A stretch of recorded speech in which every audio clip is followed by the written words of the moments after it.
네, 저희가 오늘 4월 2일 신명기 말씀으로 우리가 돌아옵니다. 어저께부터 다시 신명기로 돌아왔죠. 거의 한 2달 만에 저희가 신명기로 다시 돌아왔습니다. 그 사이에 마가복음을 통해서 우리 예수님의 복음을 다시 우리가 듣고 예수님의 죽음과 십자가의 죽음과 부활을 또 우리가 함께 따라가면서 복음으로 우리가 새롭게 우리를 하였는데, 다시 우리가 신명기 말씀으로 돌아왔어요. 하나님께서 이스라엘 백성들에게 참 은혜를 베푸셔서 그들을 애굽에서부터 자유케 하셨을 뿐만 아니라 그들을 약속의 땅으로 이제 들어가시게 그들에게 은혜를 베푸시는 가운데, 그들이 그 땅에 들어가서 어떻게 하면은 정말 더불어 잘 사는 공동체를 세울 수 있을까, 그런 뜻으로 하나님께서 많은 말씀을 해주시죠. 그 말씀을 모세를 통해서 이렇게 다시 상기시켜 주시는 그런 귀한 말씀을 오늘 우리가 19장 말씀을 우리가 묵상하게 됩니다. 오늘 본문은 이제 도피성에 대한 그런 말씀 있죠. 그리고 이웃의 경계표, 땅을 경계하는 그런 지계표라고 하는 경계표에 대한 말씀, 그 다음에 증인에 대한 규정에 대한 말씀, 이렇게 세 가지 내용으로 되어져 있습니다. 하나님께서 이제 그 땅을 차지하게 하셨을 때에, 너희가 그 땅에 들어가서 살 때에 그 땅에서 너네가 새 성읍을 구별해서 도피성으로 이렇게 이제 지정을 하라고 말씀을 하십니다. 이 도피성에 대한 말씀은 이제 이 신명기 4장에서도 한번 나왔었습니다. 앞에 그것은 이제 지금 이들이 있는 이 요단강을 중심으로 해서 동쪽에 있는 땅, 거기에 이미 새 성읍을 세우라고 말씀을 하셨죠. 근데 지금 오늘 이 본문은 이제 가나안 땅을 얘기하는 것이죠. 요단강에서 서쪽인 가나안 땅에 새 성읍을 정해서 살인자들이 그 성읍으로 도피하게 해라, 그렇게 말씀을 하고 있습니다. 3절 끝부분에 보면은 모든 살인자를 그 성읍으로 도피하게 하라. 그래서 정말 살인하지 말라고 10계명에서 제6계명에 말씀하신 하나님께서 그 살인자들이 도피할 수 있는 성읍을 또 이렇게 마련하라고 말씀을 해 주시는 겁니다. 아무래도 사람들이 더불어 살아가니까 그렇죠. 교통이 혼잡할 때 교통사고가 나듯이 사람들이 더불어 살아가니까 하나님께서 살인하지 말라고 하셨는데도 살인이 일어날 수도 있기 때문에, 사람을 죽일 수도 있기 때문에 이런 또 안전장치를 마련해 주시는 하나님의 그런 섬세하심을 우리가 보게 되죠. 근데 모든 살인자들이 그 성읍으로 도피하게 하셨지만, 그렇다고 모든 살인자들이 다 살 수 있는 것은 아니었습니다. 그렇죠?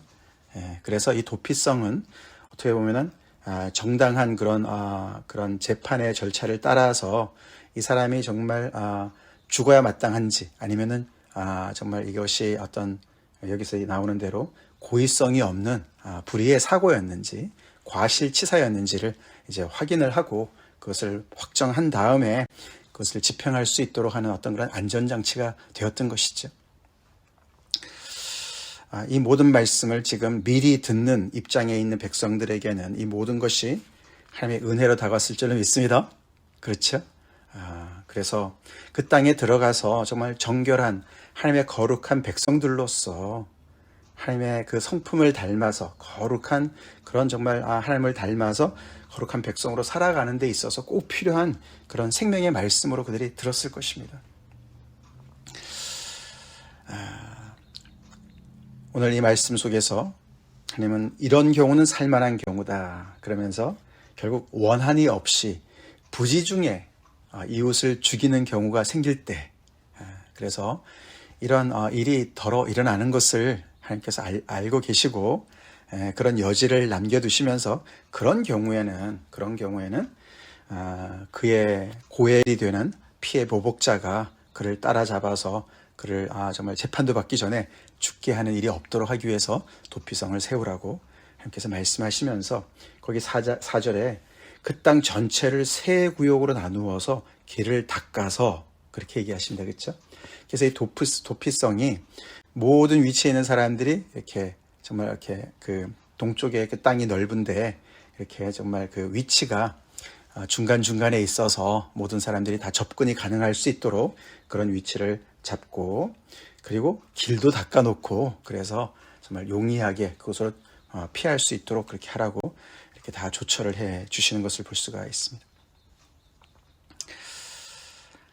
그러시면서 밑에 보면은 너네가 땅에 들어가서 하나님의 말씀을 또 준행하고 사랑하다 보면, 사랑하고 그렇게 살다가 너희 땅이 더욱 더 넓어지게 되면 이 셋 외에 새 성읍을 더하라, 그렇게 말씀하세요. 사실 도피성에 대한 이야기, 신명기에 오늘 이 본문보다 더 자세하게 도피성에 대한 이야기가 나오죠. 예를 들어서 우리가 민수기 35장이라든가 여호수아 20장에 보면은 그 성읍이 나오죠. 그렇죠? 그래서 동쪽에 3개, 서쪽에 3개, 그래서 6개 성읍이 이름이 나옵니다. 근데 오늘 여기 9절 끝에 보면은 그 6개 외에 셋을 더하라고 얘기를 하셔요. 그렇죠? 그래서 9개까지도 하나님께서 정말 이렇게 말씀하시는 걸 볼 수가 있는데, 그것이 그대로 실행에 옮겨지진 않은 것 같습니다. 그들의 땅이 하나님께서 주시겠다고 하는 땅 전체를 차지하지 못했기 때문에 그랬다고 이제 그렇게 이제 해설을 합니다. 자, 어쨌거나 하나님께서 이렇게 그래서 그런 것을 해주신 목적은 그 땅에 들어가서 무죄한 피를 흘리지 않게 하기 위해서 하시는 말씀이죠. 그렇죠? 무죄한 피를 흘리지 않게. 이웃과 더불어 살기 때문에 서로가 부딪힐 수도 있고 서로가 다치게 할 수도 있고 부지 중에 그런 일이 일어날 수도 있는 상황에서 이런 일들을 염두에 두시고, 그렇지만 항상 다 그런 것이 아니고, 그렇죠? 어떤 경우에는 고의를 가지고, 그렇죠? 의도적으로 그래서 그 성에 피한다 할지라도 살 수 없는 경우를 또 말씀해 주십니다. 그래서 그 마음에 미워하는 마음이 있어서, 원한이 있어서 구체적인 계획을 가지고 계획살인을 한 경우에는 그 성에 아무리 피한다 그래도 살 수 없다.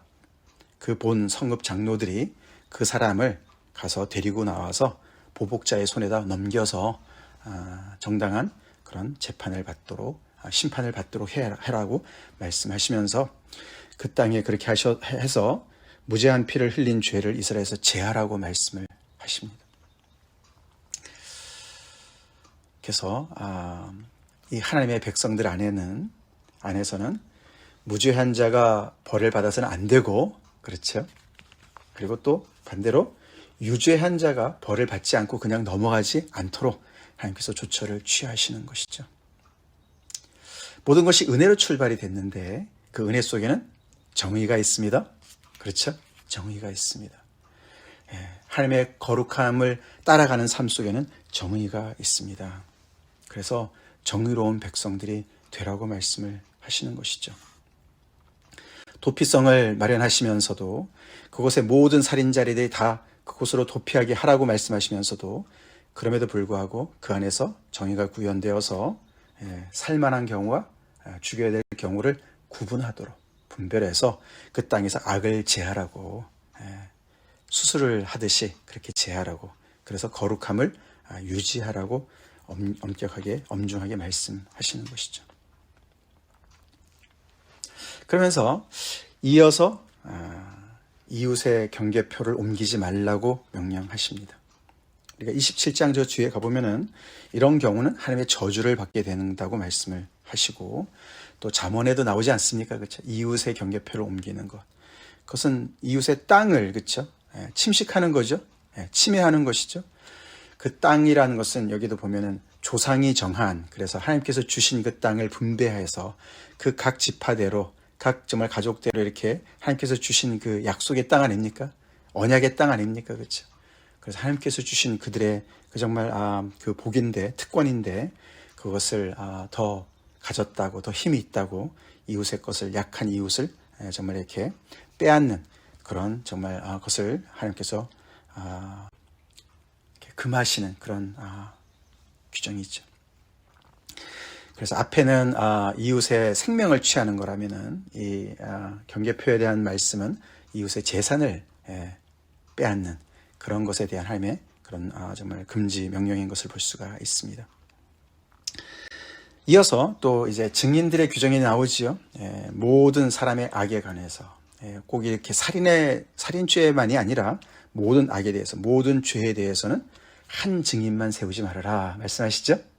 그래서 복수, 두 사람 이상의 증인을 세우라고 하나님께서 말씀하시면서 또 안전장치를 마련해 주시는 거예요. 그렇죠? 왜냐하면 하나님께서 그 당시야 뭐 이렇게 정말 그런 하나님의 말씀대로 이렇게 정말 법이 다 잘 이루어져야 되는데 무슨 과학적인 수사가 되는 것도 아니고, 그러니까 증인의 그런 역할이 굉장히 중요했었는데, 그래서 이 증인이 정말 그 어떤 증인의 한 말이 굉장히 정말 파워풀한 거 아닙니까? 근데 위에 도피성과 같이 이 증인 제도도 이렇게 정말 남용될 수 있는 그런 여지를 하나님께서 아시기 때문에 이렇게 정말 그것에 안전장치를 달아두시는 것이죠.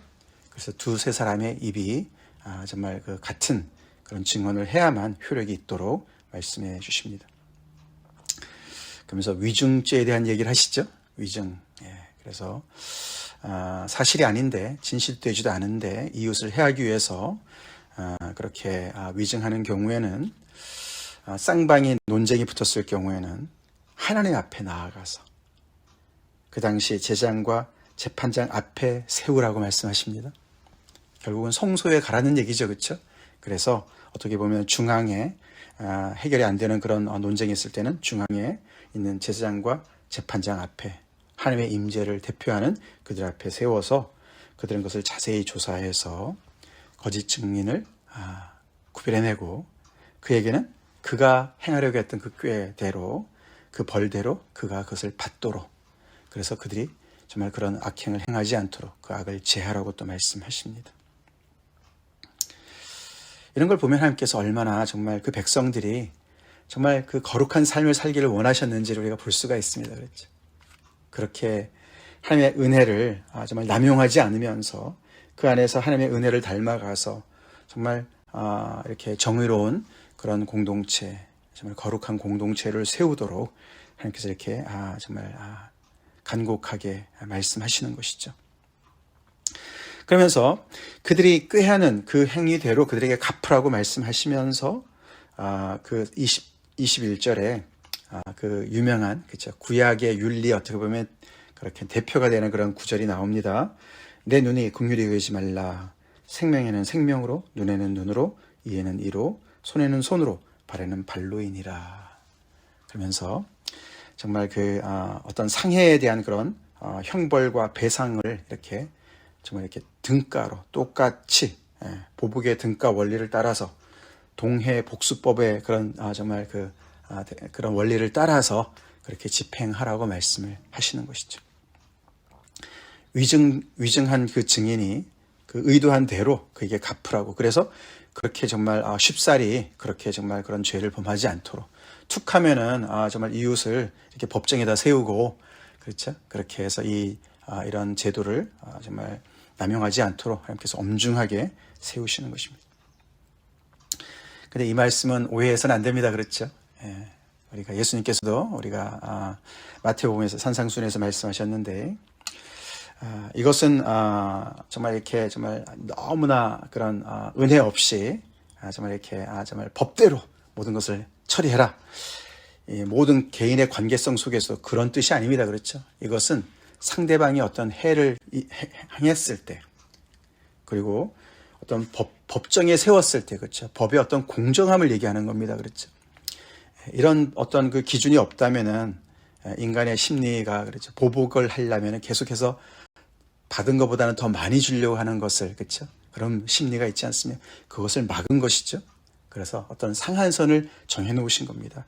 마치 그런 땅의 어떤 그 분배에서 경계표를 세우는 것처럼 이렇게 어떤 그 보복을 하는 경우에 있어서 어떤 그 상한선을 정해 놓으신 것이죠. 그래서 그 이상을 넘어가지 않도록 말씀하시는 겁니다.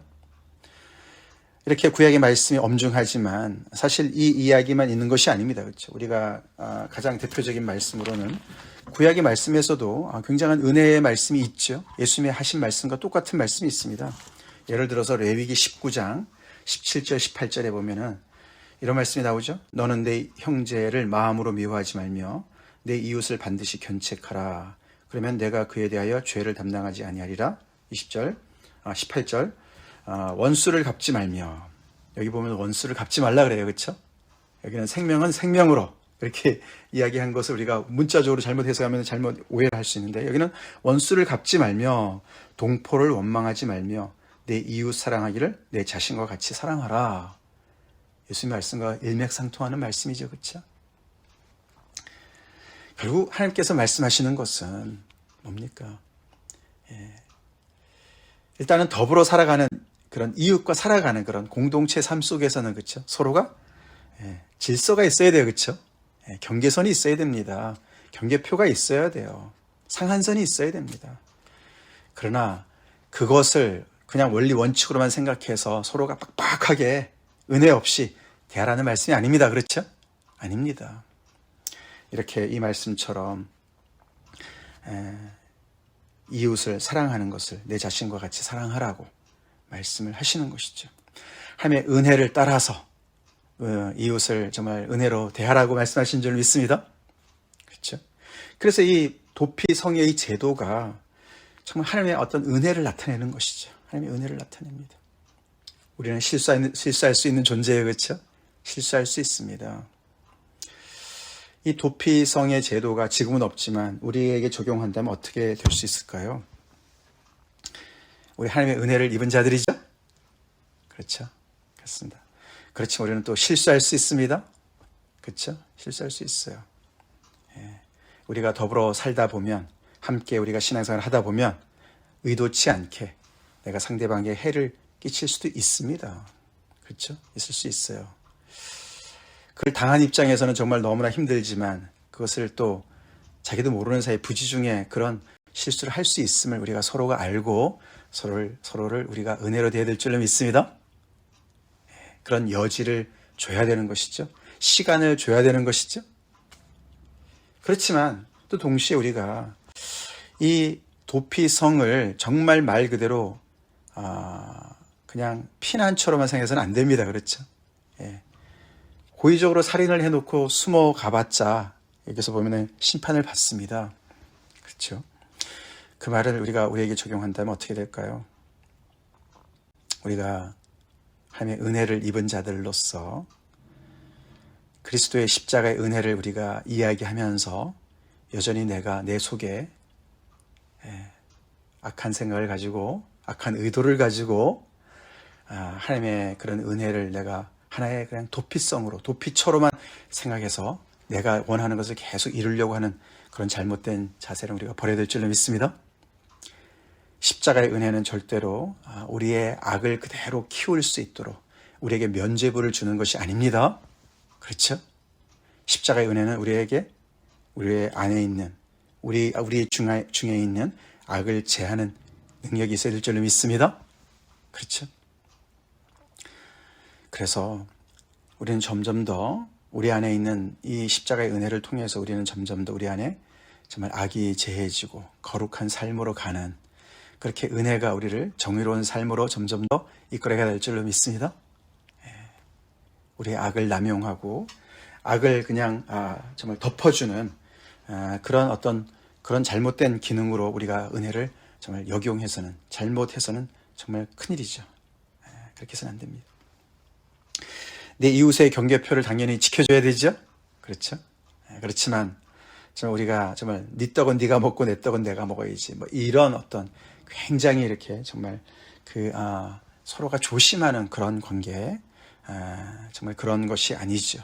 이웃의 경계표를 지켜줄 뿐만 아니라 더 나아가서는 정말 예수님의 그런 십자가의 은혜와 희생을 우리가 본받아서 정말 더욱더 사랑하고 먼저 섬기고 존중하고, 그렇게 은혜가 더욱더 우리를 그런 쪽으로 정말 우리를 성장시켜야 될 줄로 믿습니다.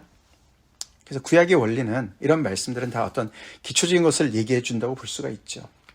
근데 그 기초는 굉장히 중요합니다. 그렇죠? 중요합니다. 사실 이제 신명기 19장부터 21장까지는 이 제6계명 살인하지 말라라는 그 계명과 연결되어진 것의 어떤 자세한 그런 해설이 되고요. 특별히 그래서 그 안에 또 다른 이런 말씀들이 나오지만 결국은 하나님의 이런 엄중한 말씀이 그들이 정말 그 은혜의 땅에 들어가서 약속의 땅에 들어가서 정말 그들을 계속해서 하나님의 거룩한 백성으로 빚어나갈 수 있도록 해주시는 말씀이죠. 이 모든 것들이 하나님 앞에서 행해질 줄 믿습니다. 그렇게 말씀하시는 거죠. 우리 십자가의 은혜와 또 부활의 소망을 새롭게 우리가 묵상한 우리들로서 이 구약의 이런 말씀들, 구약의 윤리, 정말 그런 말씀을 우리가 묵상하면서 참 우리의 삶을 다시 한번 돌아봐야 될 줄로 믿습니다. 우리 같이 신앙생활하는 그런 성도들로서 혼자 살면 아무런 상관이 없는 말씀이에요. 그렇죠? 신앙은 혼자 사는 것이 아닙니다. 그렇죠? 우리가 혼자 신앙생활가 아니에요. 공동체 안에서 우리가 서로가 살다 보면 이런 일들이 저런 일들이 벌어집니다. 그렇죠? 그럴 때 우리는 정말 서로에게 은혜를 끼치는 그런 공간을 내주는 도피성과 같은 그런 서로의 그런 배려심이 없이는 또 하나님의 그런 말씀대로 우리가 정말 계속해서 은혜를 향해서 우리가 자라가는 그런 성장이 없이는 참 신앙생활이 더불어 살아가는 생활이 불가능하죠. 즐겁기는커녕 괴롭고 불가능하죠. 하나님의 크신 은혜가 내 안에 있는 악을 제거하고 우리 안에 있는 악을 제거하는 그런 놀라운 역사가 일어날 수 있도록 같이 우리 말씀에 순종합시다. 다 같이 기도하겠습니다. 하나님, 4월이 되어서 또 이렇게 신명기 말씀 또 허락해 주셔서 감사합니다. 하나님께서 사랑하셔서 이들에게 주신 이 귀한 말씀, 은혜를 기초로 해서 하나님의 거룩하신 성품을 따라 거룩한 백성으로 성장하라고 주신 이 귀한 말씀, 우리에게도 아버지 귀한 복음을 통해서 그 은혜 가운데 우리가 계속해서 주님의 거룩하심을 닮아가는 빚어지는 그런 아버지 변화된 삶이 있기를 간절히 기도합니다. 우리가 더불어 살아갈 때 이런저런 일들이 일어납니다. 우리가 여전히 악을 품고서도 아버지의 은혜를 운운하는 그런 정말 모순된 삶을 정말 아버지 살지 않게 도와주시고, 우리가 의도치 않은 또 부지 중에 일어난 일들조차도 또 우리가 지혜롭게 해결하며 서로를 또 용서하며 용납하며 아버지 더욱더 정말 하나 되는 그런 귀한 정말 아버지 참 정의로운 또 공의로운 참 은혜로운 그런 아버지 공동체로 계속 서갈 수 있도록 계속 인도해 주시옵소서. 예수님 이름 받들어 간절히 기도 올렵나이다. 아멘.